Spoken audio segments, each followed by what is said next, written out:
আসসালামু আলাইকুম সবাইকে। এইচএসসি 25 ব্যাচ, আশা করি তোমরা সবাই ভালো আছো। তো তোমাদের এখন মেইন এক্সামগুলো মোটামুটি শেষ হয়েছে, এখন তোমাদের প্র্যাকটিক্যাল এক্সামগুলো শুরু হয়েছে আর কি, শুরু হবে সামনের দিকে।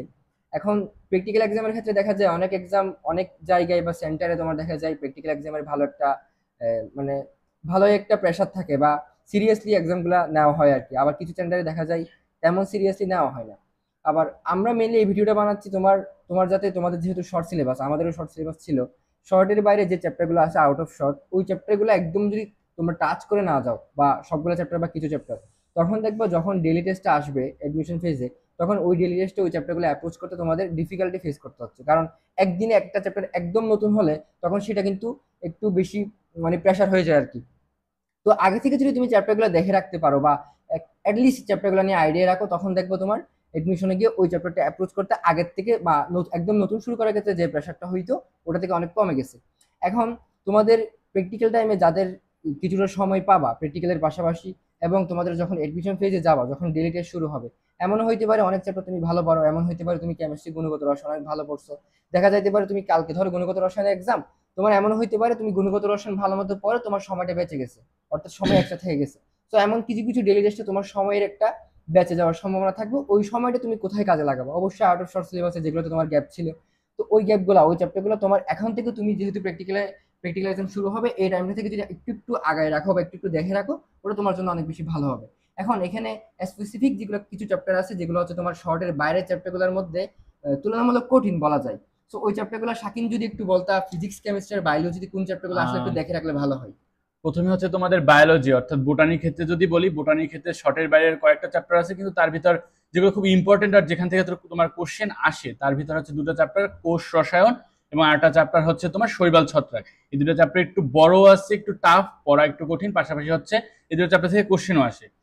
তারপর হচ্ছে তোমার যদি আমি জুলজিতে যাই, জুলজির ক্ষেত্রে তোমার যেসব চ্যাপ্টার একটু বড়, তার ভিতরে একটা হচ্ছে সমন্বয় নিয়ন্ত্রণ। মোটামুটি তুমি যে এই চ্যাপ্টারটা দেখে রাখলেই হয়, বাকি যে শর্টের বাইরে যে চ্যাপ্টারগুলো আছে ওগুলো হচ্ছে মোটামুটি ছোট আছে।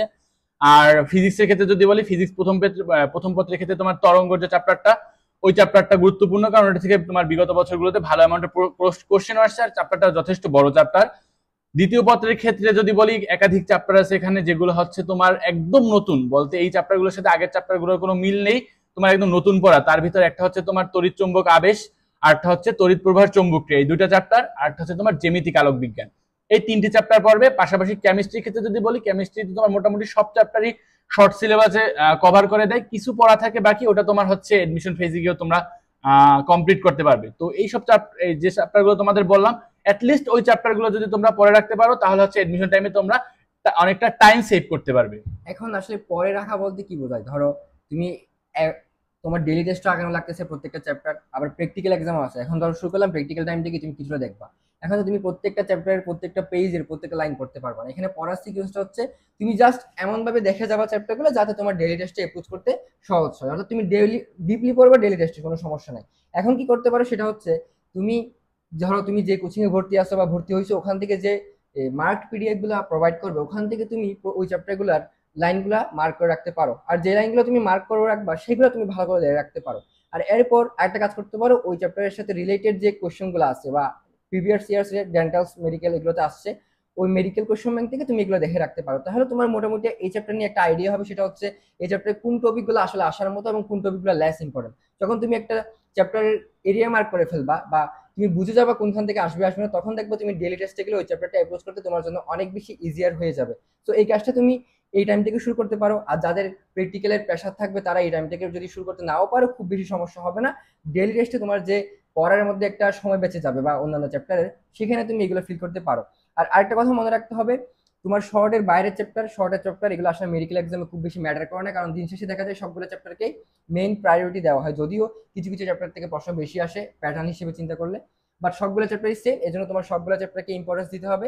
সো সর্বোচ্চ চেষ্টা করবা যাতে শর্টের বাইরের চ্যাপ্টার যেগুলো শাকিন বলছে বা পাশাপাশি অন্যান্য যে চ্যাপ্টারগুলো আছে যাদের মোটামুটি শর্টের বাইরেগুলো দেখা হয়েছে, তোমরা অন্যান্য চ্যাপ্টারগুলো দেখতে পারো। সামহাউ তুমি জাস্ট একটু স্কিম করে যাবা প্রত্যেকটা চ্যাপ্টার, যেটা তোমার জন্য পরবর্তীতে অনেক বেশি হেল্প করবে। একটু পর্যন্ত আমরা ইনশাল্লাহ এডমিশনে ট্রাই করব তোমাদের যে ইম্পর্টেন্ট টপিক বা তোমাদের যে কোয়েরিজ গুলো থাকে এগুলা ভিডিওর মাধ্যমে আনসার দেওয়ার বা কমেন্ট আনসার দেওয়ার। সবাইকে আসসালামু আলাইকুম।